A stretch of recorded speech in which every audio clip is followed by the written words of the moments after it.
O aumento do tráfico de drogas e do consumo no Brasil e no mundo é uma questão alarmante que afeta milhões de vidas.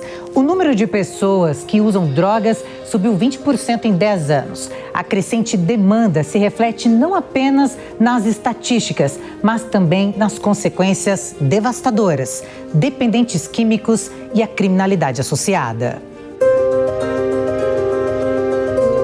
O tráfico de drogas se mantém em constante evolução e adaptação às mudanças do mundo. O crime mais lucrativo que existe tem um impacto direto na segurança pública, saúde e no bem-estar das pessoas. O crime é marcado pela violência empregada pelos traficantes e também a influência das facções criminosas. Sim, as facções, as grandes facções do Brasil, a renda deles vem do tráfico de drogas e de grandes assaltos como esses que a gente tem visto de explodir carros fortes, novo cangaço. E muitas vezes eles acabam cometendo esse crime porque eles querem o dinheiro para comprar droga. Droga vale ouro. 1 quilo de droga pura, que a gente chama de escama de peixe, você faz 10, 12 quilos de drogas para vender ali para os usuários. E eles visam dinheiro cada vez mais. Algumas facções, como o PCC, estão trabalhando livremente aqui em São Paulo, sem concorrência. É por isso que a gente não vê confrontos aqui entre facções, como acontece no Rio de Janeiro e no Nordeste, onde tem várias facções que ficam lutando por território. 6 em cada 10 brasileiros relatam ter visto ou ouvido falar sobre crimes ligados ao tráfico de drogas em suas vizinhanças, de acordo com pesquisa realizada em 31 países. O levantamento coloca o Brasil na liderança. Na sequência estão Chile e Colômbia.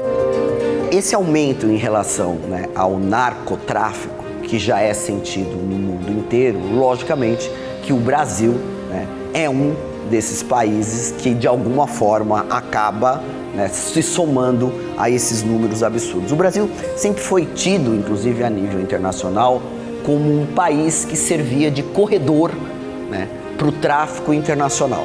Geopoliticamente, o Brasil tem uma fronteira cerca de 17 mil quilômetros. Para quem não sabe o que é isso, é mais ou menos daqui do Japão. E de 12 países da América do Sul, nós fazemos fronteira com 10. O surgimento de novos opioides sintéticos e oferta e demanda sem precedentes por outras drogas agravam o impacto do problema mundial. O que são os opioides? São medicamentos de prescrição indicados para alívio da dor.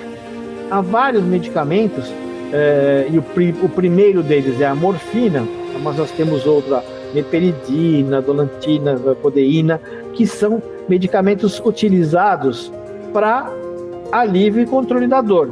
Em pessoas que sofrem acidente, que têm uma cirurgia muito extensa, pacientes com câncer, Então, essas substâncias, quando bem utilizadas, quando prescritas por um profissional da saúde, têm a sua atuação segura e adequada. Porém, o fentanil, que é uma droga dessa classe, que é utilizada como medicamento anestésico, caiu nas mãos, caiu nas graças do uso ilícito, para justamente ter esse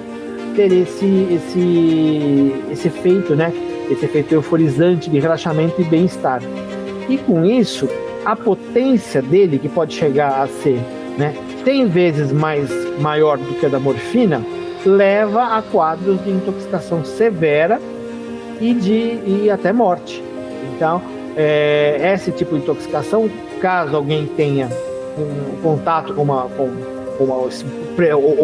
presencie alguém utilizando essa substância e tendo um quadro de intoxicação, ou seja, o rebaixamento da consciência, confusão mental, imediatamente procura serviço médico, porque há antídoto para isso, então a gente consegue reverter. Porém, se utilizar de forma exacerbada, exagerada e não tiver socorro médico, a gente pode, infelizmente, evoluir para um quadro fatal. Segundo o Relatório Mundial sobre Drogas 2024, globalmente mais de 200 milhões de pessoas usaram drogas em 2022, um aumento de 20% em relação à década anterior. O que acontece é o que nós chamamos de aprendizado associativo. a pessoa passa a usar uma determinada substância, essa substância libera dopamina. Dopamina é um neurotransmissor que está associado ao prazer, especialmente a um sistema de recompensa no cérebro que é ativado muito por essa substância, e essa liberação ela vai causando esse ciclo vicioso, né? Sinto prazer quando uso droga, aí eu uso mais droga, mais prazer, aí mais droga, chega um ponto que isso passa a ser a coisa mais interessante da vida da pessoa, então ela, nesse momento, passa a ser na medida que os processos vão evoluindo, dependente daquela droga. Ela pode ser realmente uma droga lícita ou ilícita. Isso, de fato, acontece. Então, às vezes, um medicamento para dor, um analgésico, um opioide, né? Ou a morfina, por exemplo, né? Muito famosa, ou um estimulante, né? Anfetaminas, que são usadas para emagrecimento ou mesmo para déficit de atenção, né, para o tratamento do transtorno, déficit de atenção e de hiperatividade, elas vão causando, na medida que a pessoa vai usando mais, porque ela tem uma tendência até genética, ela vai usando mais e cada vez mais fica mais dependente dessa substância, até que chega um ponto em que ela pode até conseguir parar, mas com muita frequência ela continua dependente, ela não está sendo usuária, mas ela continua dependente e eventualmente ela recai e começa todo o ciclo de novo, gradualmente aumentando, gradualmente mais exposta à droga, gradualmente mais dependente. A cannabis continua a ser a droga mais consumida em todo o mundo, com 228 milhões de usuários, seguida dos opioides, das anfetaminas, cocaína e do êxtase. O que a gente tem estudado, né, e acompanhado isso ao longo dos anos é que tanto o consumo quanto a produção e, logicamente, né, o link entre o consumo e a produção, que é a narcotraficância, tem aumentado não só no Brasil, como no mundo inteiro. Segundo estudos internacionais, né, de um dos braços da ONU, 292 milhões de habitantes do mundo, né, têm consumido droga, principalmente, se não me engano, 238 milhões desses 292 usam maconha. Ou seja, né, o número em relação ao mundo é um número que chama a atenção dos organismos internacionais e aqui no Brasil, logicamente, não seria diferente. Marcos é empresário e influencer. Ele sabe muito bem o que é conviver com o vício. A curiosidade entregou o jovem às drogas. Na verdade, eu sempre fui uma pessoa muito curiosa, assim, sabe? Sempre fui muito curioso e nunca tive medo de nada. E aí, na verdade, quando eu experimentei a primeira vez, foi mais por curiosidade mesmo, né? Eu via outras pessoas experimentando, mas aí o que me manteve conectado a isso foi o aumento de autoestima, né? Eu era uma pessoa com uma autoestima muito baixa. Então, aquele prazer, por mais que momentâneo, da droga, isso me cativou bastante, me prendeu mais e me tornou uma pessoa viciada, né? A dependência de drogas lícitas ou ilícitas é considerada uma doença pela Organização Mundial da Saúde. Na verdade, é preciso de um tempo, não é logo de cara, não é porque eu fumei um baseado, não é porque a pessoa cheirou uma vez cocaína, que ela já vai se tornar dependente.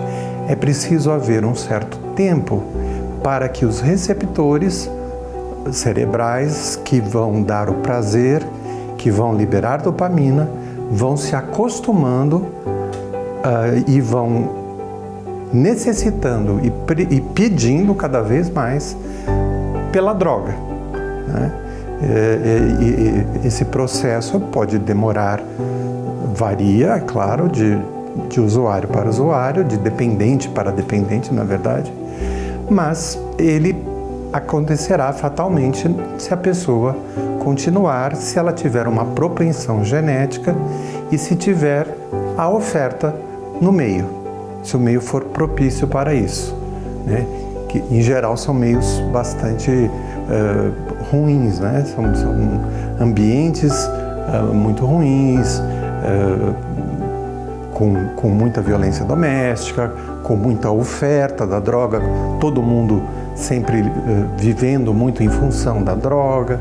Então essas são situações em que a pessoa acaba mais sujeita e, portanto, mais vulnerável. O empresário conta que passou a ter contato frequente com vários tipos de entorpecentes, o que o fez chegar a um estado muito crítico. Na verdade, eu já começo dizendo que eu sou uma pessoa que eu tive envolvimento com vários tipos de substâncias, né? Então, assim, eu sou considerado poliadicto, né? Tive envolvimento com alguns tipos de drogas, mas o que me pegou, na verdade, foram os estimulantes. Então, eu tive o contato algo mais grave, assim, com a cocaína aos 17 anos, mais ou menos, começo de faculdade.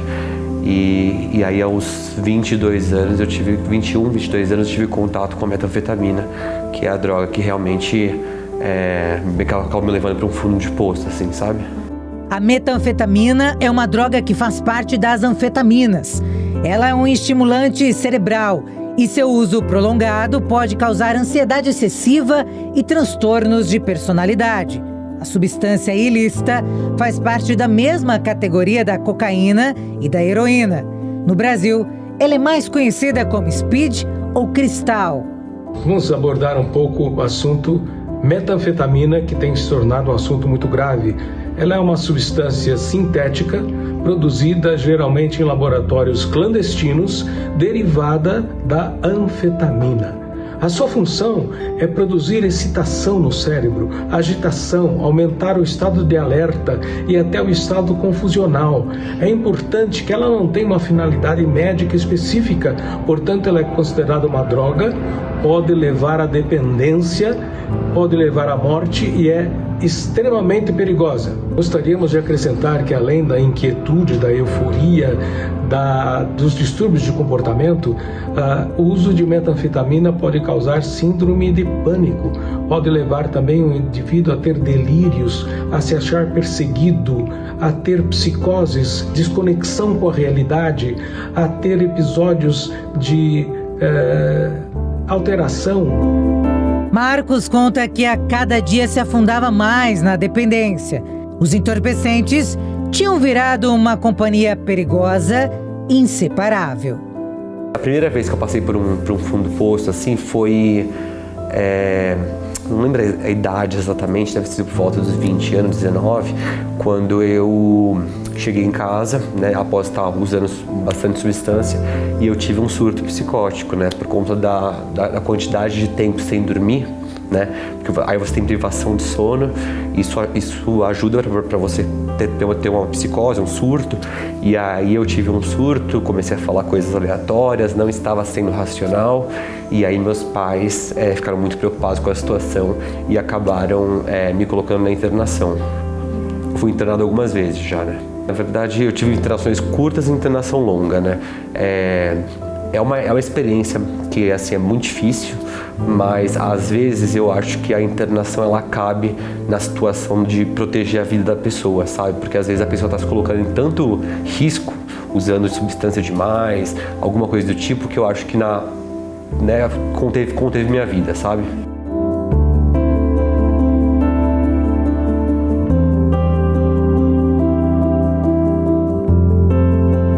O organismo do jovem, apesar de ter uma capacidade de metabolização muito grande, faz, pela inexperiência dessas pessoas, com que eles procurem mais esse tipo de aventura, mais esse tipo de, entre aspas, de emoção, né? Embora o funcionamento das drogas elas sejam semelhantes em qualquer fase da vida. Por que a droga então vicia? Porque ela estimula a produção de substâncias, de neurotransmissores, dopamina, serotonina, que vão atuar nos mecanismos de recompensa. Então a droga em si, né, ela não vai atuar lá sozinha no cérebro, ela vai atuar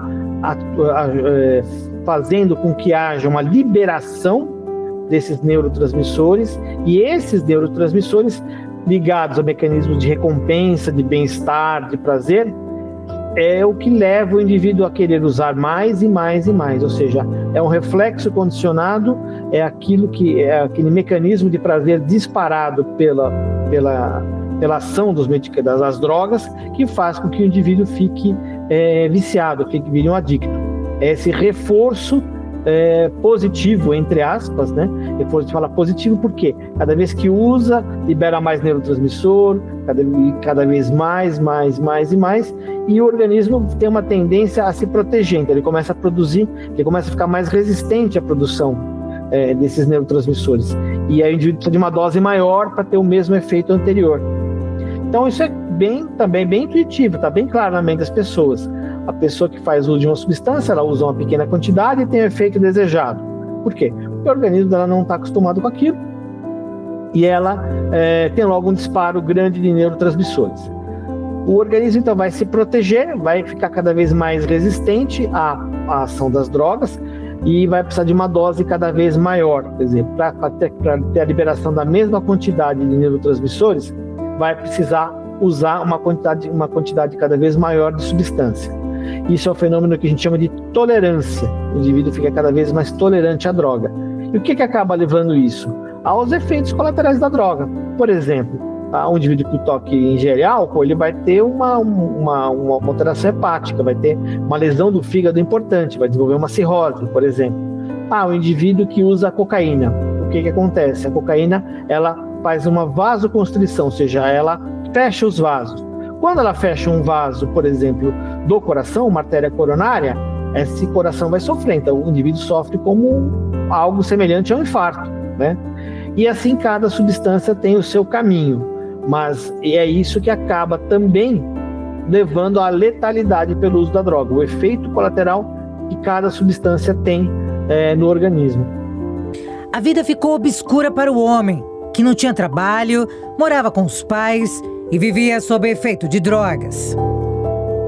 Eu acho que o mais louco que eu fiz assim foi, não mais louco, mas uma coisa que pegou assim, foi quando eu cheguei a tentar negociar com os meus pais, porque eu não tinha trabalho na época, e aí eu virei para eles e falei assim, olha, se vocês me comprarem 1 grama da substância e me deixarem no quarto usando por 6 horas, vocês podem me internar o tempo que for. Então assim, eu cheguei nesse ponto assim de, só quero usar a última vez, sabe? Um negócio assim. E aí eu acho que eu coloquei, porque eu acho que o ponto da internação é você estar privado da sua liberdade, entendeu? Então assim, é basicamente você ser preso, né? Então eu acho que quando eu cheguei nesse estágio, assim, eu percebi que eu estava bem crítico, assim, sabe? Os efeitos da metanfetamina são naturalmente dependentes da quantidade que a pessoa usou, ou ingeriu, ou inalou.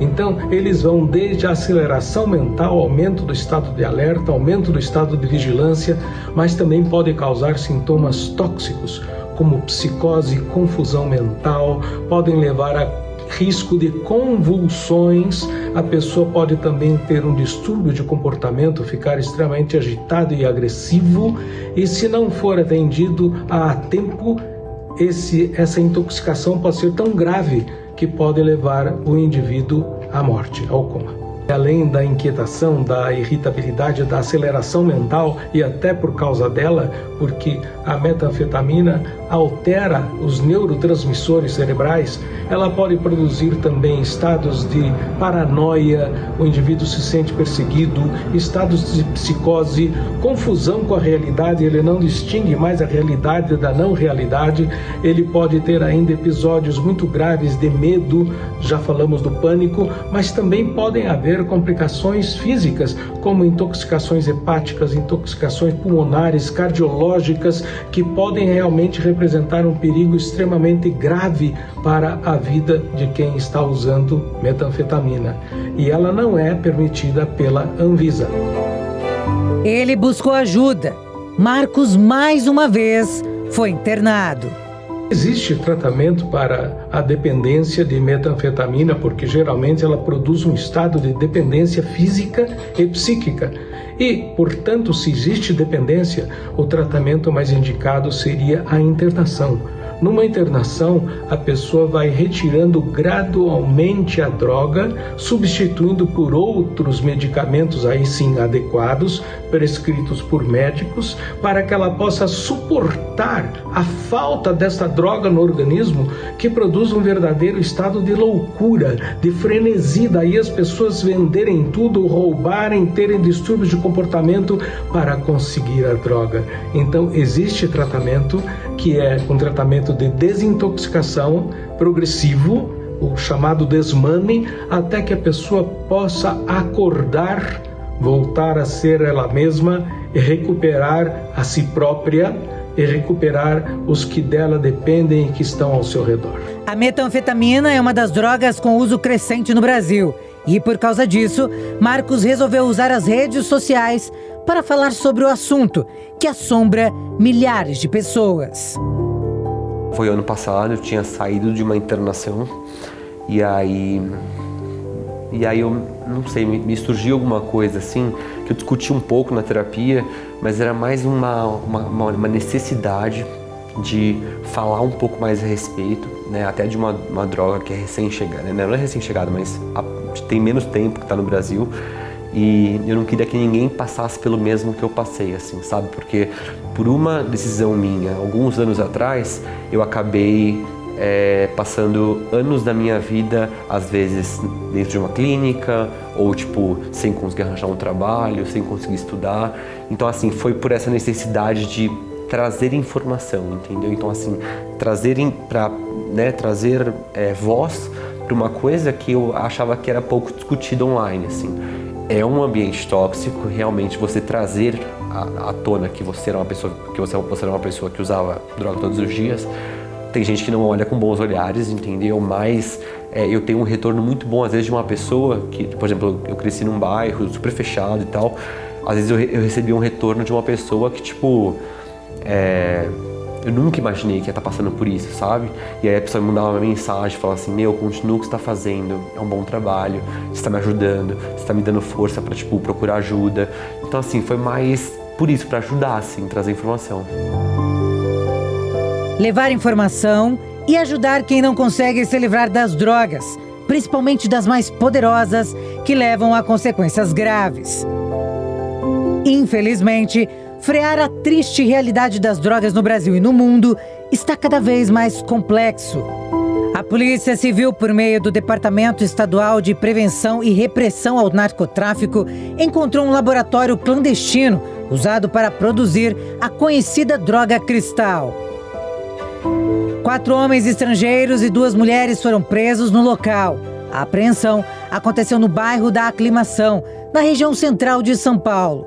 O prejuízo ao tráfico é estimado em R$1 milhão. Hoje existe 2 mundos, né? Nós vivemos no mundo físico e vivemos no mundo virtual. Então hoje eu tenho traficantes que, aspas, têm as suas biqueiras no mundo físico, numa esquina, numa comunidade com menos poder econômico, mas aqui também numa esquina, aqui no meio dos jardins. E temos hoje as biqueiras virtuais. Você compra droga pela internet e, assim como nós temos, né, empresas de entrega de encomendas de comida, você também tem pessoas que vão entregar a droga na casa ou aonde o consumidor assim definir. Esse é um outro desafio. E aí eu tenho polícia, né, o próprio DENARC e outras delegacias de polícia investigando essas 2 formas, né, de comercialização de droga. Com esta apreensão, a polícia descobriu integrantes de uma máfia estrangeira que importavam insumos da China para produzir a droga no Brasil. Droga que arrebata jovens do país inteiro. Na minha opinião, por que existe um aumento de consumo de metanfetamina? É porque naturalmente existe um aumento de produção desta droga, que são feitas em laboratórios clandestinos, muitos na Indochina, muitos em diversos lugares, inclusive aqui no Brasil. E por que o indivíduo busca essa droga? Porque ele o desconecta da realidade.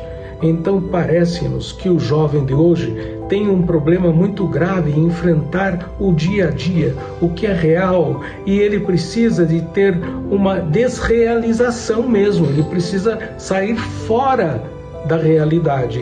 E cada vez mais as indústrias clandestinas produzem novas formas de alienar esses jovens, deixando-os como verdadeiros zumbis, mortos-vivos, andando pela rua, paralisado, tendo crises convulsivas. É um cenário trágico que mostra a incapacidade nossa, enquanto sociedade, de oferecer a esses jovens uma alternativa saudável. Fábio se livrou daquilo que um dia fez parte do seu pior pesadelo. Ele tinha apenas 14 anos, quando conheceu a maconha. Eu vim a começar a usar drogas aos 14 anos de idade, por causa de um apelido que me colocaram no meu bairro. Eu morava no Campo Belo, zona sul de São Paulo, e pela minha forma física, eu era muito magrinho, cabeçudo, me colocaram um apelido, e aquele apelido mexeu comigo, me deixou assim, super mal, triste, não conseguia nem ir pra rua, nem ver meus amiguinhos, não conseguia mais ir pro colégio, porque pegou o apelido. Cabeça de ampola, colocaram um apelido em mim. Eu era cabeçudo, então colocaram esse apelido e aquilo me deixou muito reprimido, entendeu? E para ser aceito nesse meio, nesses meus coleguinhas aí, para não virar chacota, eu acabei cedendo aquilo que eles faziam. Eles fumavam maconha, bebiam cerveja, então eu experimentei o primeiro cigarro de maconha, aos 14 anos, Ele conta que não parou e chegou o mais longe que pôde no uso das drogas. De um baseado, um cigarro por dia foram para 8, 10, 15, durante alguns anos, até evoluir para uma outra substância, que foi a cocaína. E conheci a cocaína, também comecei a fazer uso de cocaína, de álcool, de êxtase, em festas raves. Então eu lembro que isso, dos meus 14 até os meus 18, 20 anos, foi essa evolução das drogas, Posteriormente, aos 20 anos, eu, na faculdade de odontologia, conheci o crack. Então, o crack entrou e tomou conta da situação. A maconha, a cocaína e o álcool, eu fazia uso diário dentro da minha casa, na minha vida, no meu cotidiano, e no começo eu escondi da minha família, Escondia chupando uma balinha, pingando um colírio no olho, assim, eu disfarçava, E só que as coisas foram acontecendo, você vai tendo dificuldade na escola, as atividades físicas vão diminuindo, você vai se comportando de maneira diferente. Ainda segundo o relatório da ONU, que fala sobre o aumento do consumo de drogas, a pesquisa revela que, embora cerca de 64 milhões de pessoas em todo o mundo sofram de transtornos associados ao uso de drogas, apenas uma em cada 11 pessoas recebeu tratamento. Fábio teve a chance de se libertar, mas desperdiçou algumas vezes. Sensação de prazer, dopamina, entendeu? Que é uma coisa que normalmente a gente não produz tanto assim, em excesso.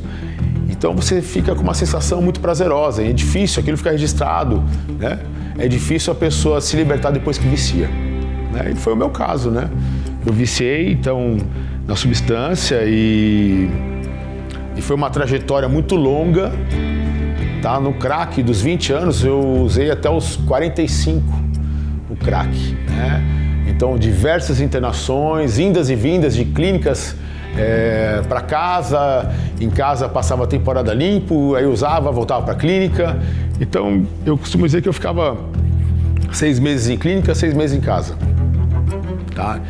Eu tinha uma facilidade, talvez, eu não sei se isso é genético ou não é, mas para aprendizado, para recomeçar. então eu era, de certa forma, resiliente, então eu sempre iniciava um novo processo de pós-droga, mas sempre caía, porque eu não conseguia enfrentar minhas frustrações, minha ansiedade, meu estresse, e sempre fugia para as drogas. E foi assim, foi uma jornada pesada. Ele tinha tudo nas mãos para empreender e ser um homem de sucesso, mas foi consumido pelo vício. Foi uma vida de desgaste, brigas em família, noites mal dormidas, meu pai brigando com minha mãe por causa da drogadição minha e do meu irmão, um patrimônio que foi totalmente destruído, diluído. Eu tive algumas casas de noturnas, dono de bingo, churrascaria, lava rápido, mercado, tudo eu joguei fora. Propriedades, carros, motos, então eu acho que assim, em torno de 5 milhões, 10 milhões foi o patrimônio que eu perdi nas drogas. O meu pai pegou essa doença, rapidamente, 6 meses ele faleceu. Eu lembro que ficou registrado na minha memória, isso já fazem, acho que uns 13, 14 anos.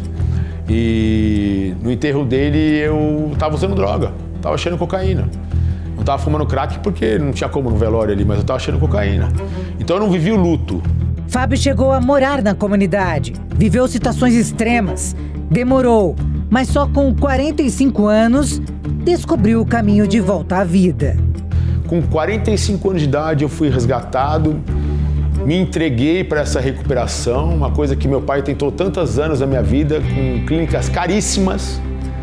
E nesse momento que eu não tinha mais pai, não tinha mais dinheiro, família abandonou, eu aceitei ajuda. Fiquei um mês de cama para curar as feridas da costela, para poder respirar, voltar a andar. Demora mais, mas com um mês já consegui caminhar tudo. Conheci um Deus, despertou uma fé que eu não tinha aos 45 anos de idade. E que falou para mim lá dentro da clínica que ia me devolver tudo em dobro, que ia me dar uma nova família, que ia me dar vida para poder testemunhar. E foi isso que aconteceu. Hoje o homem que venceu a dependência química é palestrante e leva a outras pessoas o seu testemunho. Hoje eu palestro e tento recuperar pessoas em comunidades, em penitenciárias, em igrejas, em empresas, onde for, onde me chamarem, eu dou uma palestra de prevenção e superação das drogas aos codependentes. Então não é sobre religião, é sobre um poder superior que é acessível a todas as pessoas e que preenche o vazio que fica quando a droga sai. Porque tem que preencher o vazio. É isso. A droga que destrói vidas e afeta milhões de pessoas. Muitas não conseguem escapar. Outras sobrevivem depois de longas batalhas travadas contra os entorpecentes.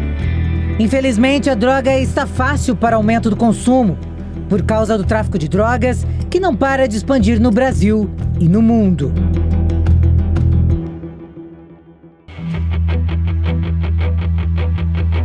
O cenário é assustador. O tráfico de drogas traz consequências terríveis para a sociedade, como o aumento da criminalidade e do consumo. Hoje eu vejo os jovens querendo liberar a maconha, só que a maconha hoje, ela se tornou uma droga de associação. Então hoje quando você fala em maconha, você tem uma maconha muito mais forte, né? Um químico muito mais preparado para viciar, né? Uma super maconha que eles costumam dizer, não é a maconha de 20 anos atrás. Então ela tem muito mais THC, ela é muito mais viciante do que a maconha da minha época, da minha geração. E passou-se a usar a maconha como um suporte ou uma droga de associação de outras drogas.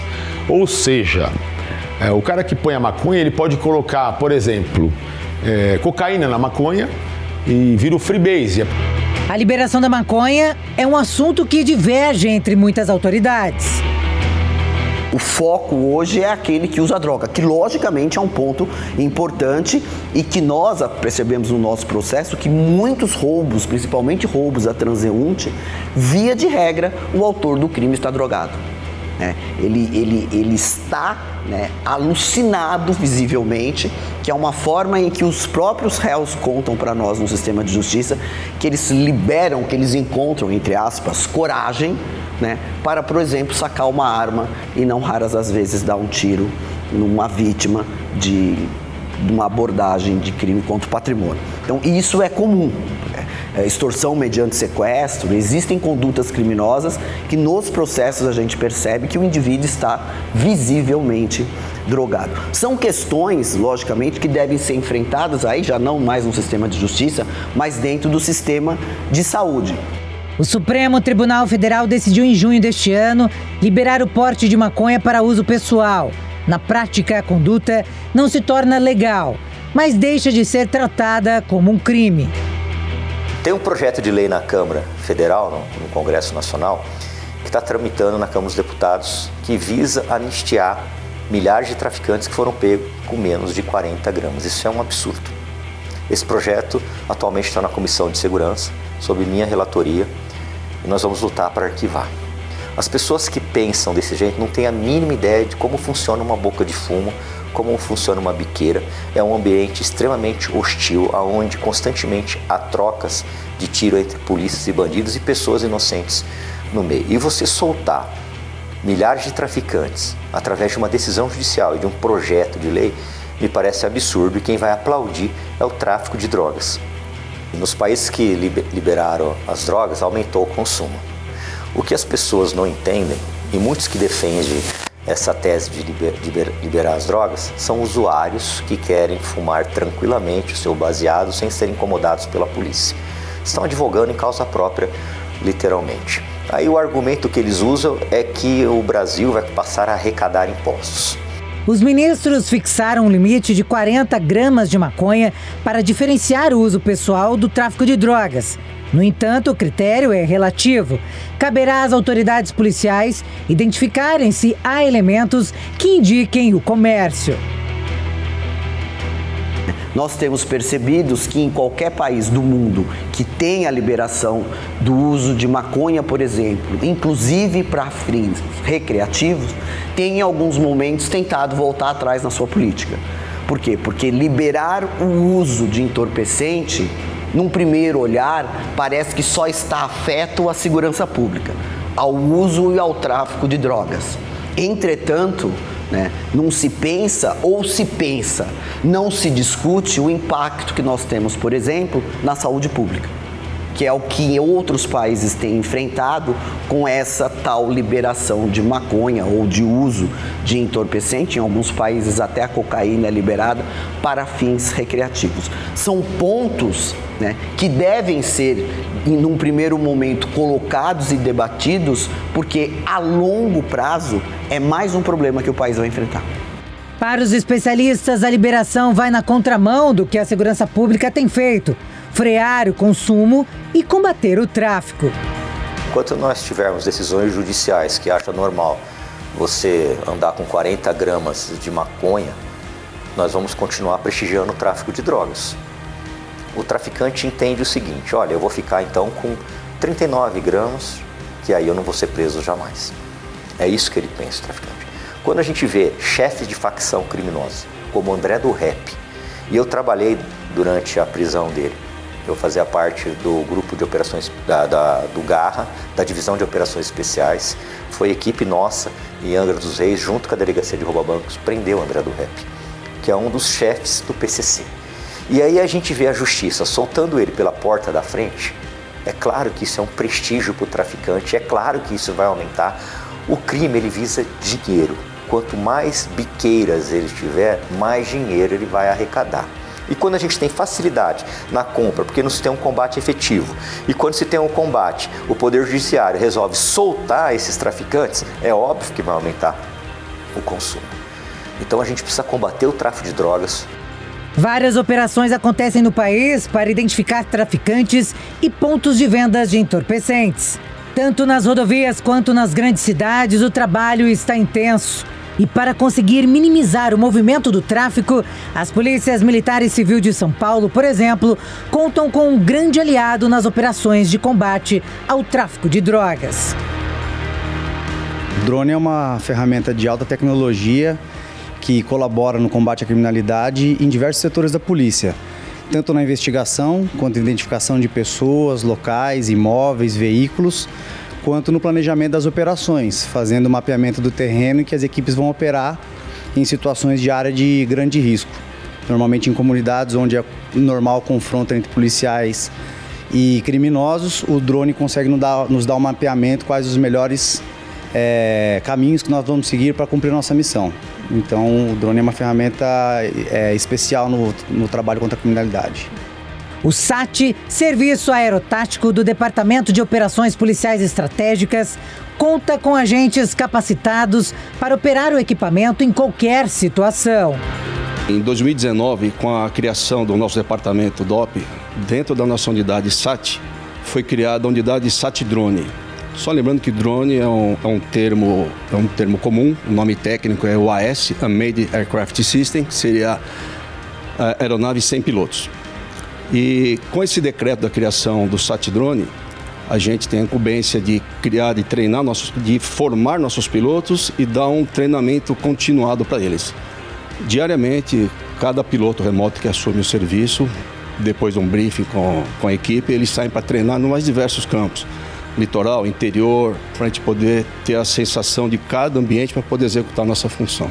Somente na nossa unidade, nós temos 16 pilotos remotos treinados e formados. Com o uso dos drones, a polícia consegue estar à frente, prever e coibir os criminosos. A polícia deve sempre estar à frente da criminalidade no uso das tecnologias. O drone hoje é uma grande tecnologia que foi difundida no mundo todo, em guerras, em forças de segurança e também para a criminalidade. Mas nós temos sempre os melhores equipamentos, os melhores treinamentos. Então, o nosso diferencial é a qualidade dos equipamentos e dos operadores que estão por trás de cada drone. A tecnologia do sistema é tão avançada e surpreendente que, quando um criminoso é detectado, a câmera de vigilância acompanha a movimentação por onde ele for. Assim, facilita o trabalho policial no direcionamento da abordagem e garante êxito na ação. Os drones que a gente utiliza aqui, eles têm a capacidade de, a gente fala que é enxergar à noite, né? Ele tem a câmera térmica, então nós conseguimos identificar qualquer tipo de objeto de interesse, não só pessoas suspeitas, mas também algo que a gente esteja procurando. Não raras às vezes a gente também, nós somos acionados para fazer uma missão de busca, né? Então a gente consegue identificar em qualquer ambiente. No SAT, as missões giram em conjunto com o helicóptero Pelicano, como explica o delegado Fábio Pimentel. O helicóptero ele consegue, além de prestar esse apoio de informações para o pessoal de solo, ainda intervém na ocorrência. Então os policiais armados, eles estão lá para intervir. O drone, ele tem a função principal aí de informar os policiais que estão em solo. Geralmente a equipe em solo, ela se comunica com as equipes que estão desempenhando as missões, né? Nós fornecemos as imagens e elementos de inteligência para essas equipes. Não raras as vezes a gente também faz a ponte entre a equipe que está em solo e a equipe da aeronave, né? Para a gente poder fazer essa coordenação e as coisas acontecerem da melhor forma possível e deixar todo mundo em segurança. O desempenho desses profissionais é possível ver pelas câmeras do drone. Os agentes são habilidosos e conseguem com maestria localizar pontos de tráfico de drogas e também os criminosos. Com o potencial das equipes, o departamento sempre presta apoio a diversas operações. O drone ele pode prestar um apoio para as unidades de operações, tanto antes de uma operação ser deflagrada, no levantamento de informações do terreno. Isso facilita no planejamento do setor operacional que vai executar em terreno essas operações, quanto no decorrer das operações, já quando deflagrada, auxiliando na movimentação dos policiais que estão em solo, orientando, mantendo uma comunicação constante entre a equipe de drone, que está longe do local, com os policiais que estão no terreno operando.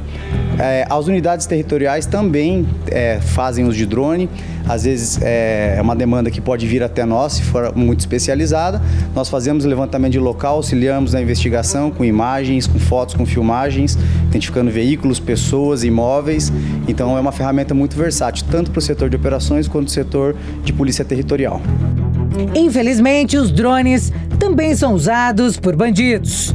No Rio de Janeiro, a polícia investiga o uso de drones para monitorar e lançar granadas em comunidades. Moradores dizem que traficantes que ficam na Zona Norte e são rivais têm usado os equipamentos para lançar explosivos. Imagens que teriam sido gravadas pelos próprios bandidos mostram o monitoramento dos alvos antes do lançamento das granadas. A guerra, por mais dolorida que ela seja, ela é um dos fatores que mais geram tecnologia na história da humanidade. Com os drones não foram diferentes. As aeronaves remotamente pilotadas foi um instrumento de guerra que começou há mais de 20 anos, foi se desenvolvendo ao longo do tempo. Essa tecnologia se popularizou, ela ficou mais simples e mais barata, forças policiais e a criminalidade passaram a adquirir os drones como uma tecnologia hoje mais difundida. Então é utilizada tanto para o bem quanto para o mal. E nas guerras de hoje em dia nós não vemos drones altamente tecnológicos operando no terreno. São pequenos drones de uso comercial, comprados por qualquer pessoa, e com adaptações eles carregam explosivos e causam grande destruição na retaguarda do inimigo. Isso em ambiente de guerra. No ambiente da criminalidade pode transportar drogas, celulares para dentro de presídio e também, em alguns casos excepcionais, explosivos para atentar contra unidades policiais. Um retrato triste em que o país e o mundo vivem. Um ataque com um drone equipado com explosivos à prisão de segurança máxima em Guayaquil foi frustrado.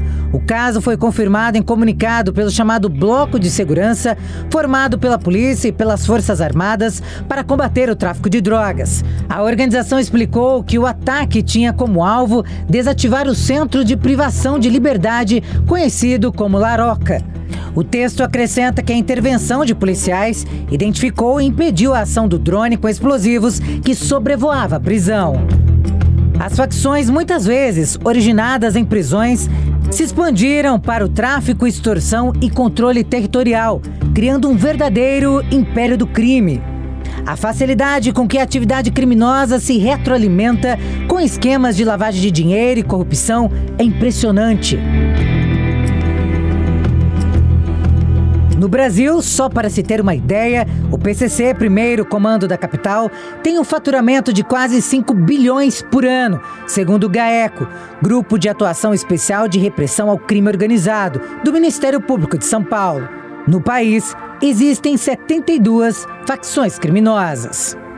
As organizações criminosas que atuam no país, as duas maiores, o PCC e o Comando Vermelho, o PCC sim, conhecido mundialmente como uma das grandes facções, o Comando Vermelho e outras 72 facções identificadas pelo Ministério da Justiça, distribuindo a droga aqui no Brasil.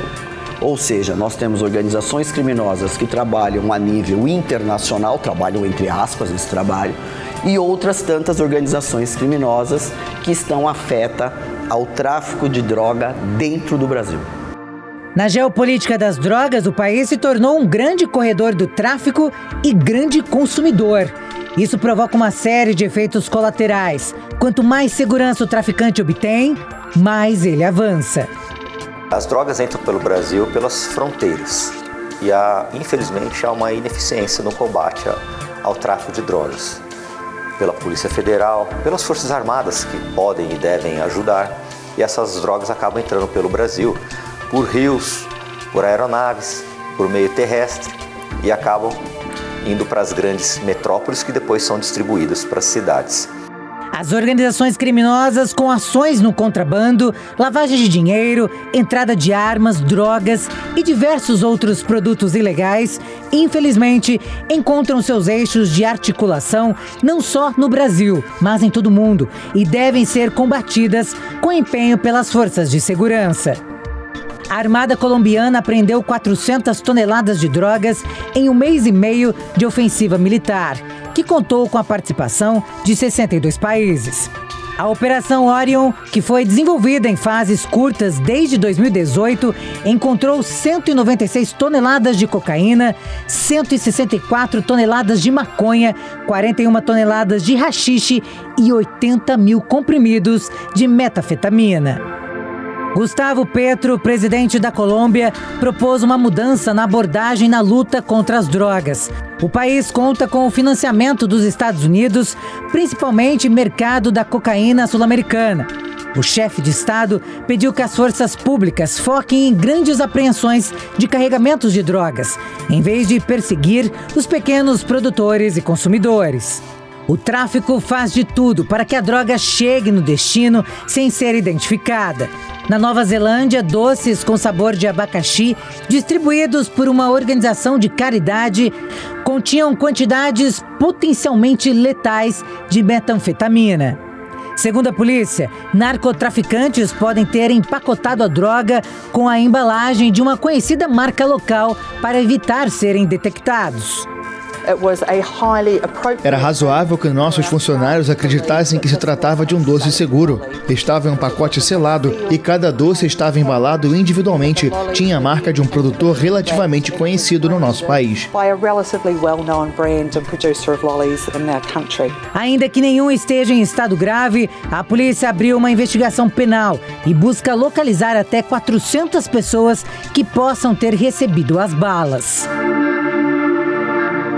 Uma grande rede de importação de cocaína da América do Sul foi desmantelada na Europa. A investigação aconteceu durante 3 anos, com a participação de forças policiais de uma dezena de países. 8 toneladas de droga foram apreendidas e 40 pessoas foram detidas. A Agência Policial Europeia indicou que a rede criminosa operava a partir de Dubai e da Turquia, organizando o tráfico de várias toneladas de cocaína procedentes da Colômbia, Brasil e Equador para toda a União Europeia. As detenções ocorreram em 6 países, entre eles Espanha e Brasil. A Colômbia, a Bolívia e o Peru, maiores produtores, de cocaína e maconha do mundo, são países fronteiriços com o Brasil e que, logicamente, acabam usando o nosso país como corredor da droga para a saída pelo Atlântico em direção à África, em direção à Europa e agora, segundo informações inclusive da própria Polícia Federal, levando droga até a Oceania. Mas este ponto hoje também está superado por outros estudos. O Brasil é o segundo maior consumidor de cocaína do mundo e o Brasil não produz cocaína de modo algum. Ou seja, aquele país que inicialmente era conhecido como um corredor, principalmente usando o Paraguai, a denominada Rota Caipira, e agora do Rio Solimões, tomando ali o norte do país, principalmente a região amazônica, também está superada, já que também somos consumidores de cocaína, um dos maiores consumidores de cocaína do mundo, só perdendo para os Estados Unidos, esse sim, o primeiro país maior consumidor de drogas. E a maior apreensão de drogas sintéticas aconteceu na Espanha este ano. A Guarda Civil anunciou que foram confiscados mais de 1 milhão de comprimidos de êxtase de uma gangue dedicada a levar entorpecentes para Ibiza. A quadrilha utilizava veículos com fundo falso para transportar drogas por uma via marítima até a ilha espanhola. A apreensão teria um valor total equivalente a mais de 27 milhões de dólares. A operação resultou na detenção de 9 pessoas. E a movimentação de drogas pelo mundo não para. A Costa Rica apreendeu 2 toneladas de cocaína. A guarda costeira do país centro-americano interceptou o entorpecente que estava a bordo de uma embarcação semissubmersível nas águas do Oceano Pacífico. 3 pessoas foram presas. Os detidos tentaram, sem sucesso, afundar a embarcação quando foram abordados. As autoridades da Costa Rica foram notificadas pelo governo colombiano sobre as suspeitas no carregamento. 2 cidadãos colombianos e um cidadão equatoriano estão detidos nesta operação antidrogas, que ocorreu a mais de 80 milhas náuticas de Golfito. Esta é a primeira intervenção de um semissubmersível na Costa Rica em 2024. A última vez foi em agosto de 2023. Neste ano, o país já apreendeu mais de 6 toneladas de cocaína. A globalização do narcotráfico.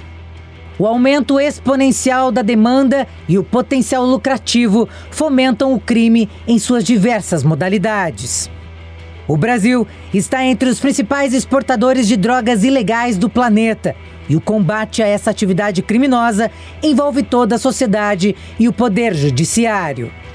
A luta pelo controle de rotas e territórios gera conflitos armados, resulta em mortes e insegurança. O tráfico de drogas é uma rede interconectada que envolve cartéis e organizações criminosas em países como México, Colômbia e Afeganistão.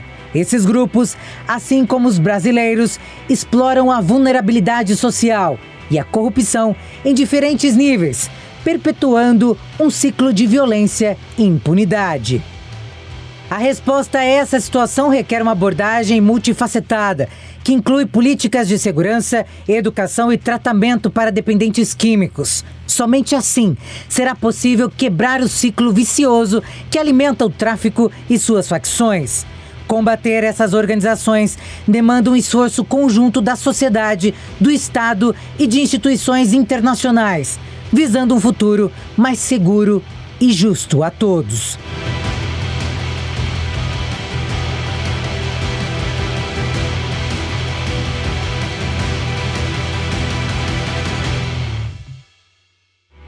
E o documento Jovem Pan fica por aqui. Você pode rever esse e outros programas no canal do YouTube ou no aplicativo Panflix. Uma ótima noite para você e até mais.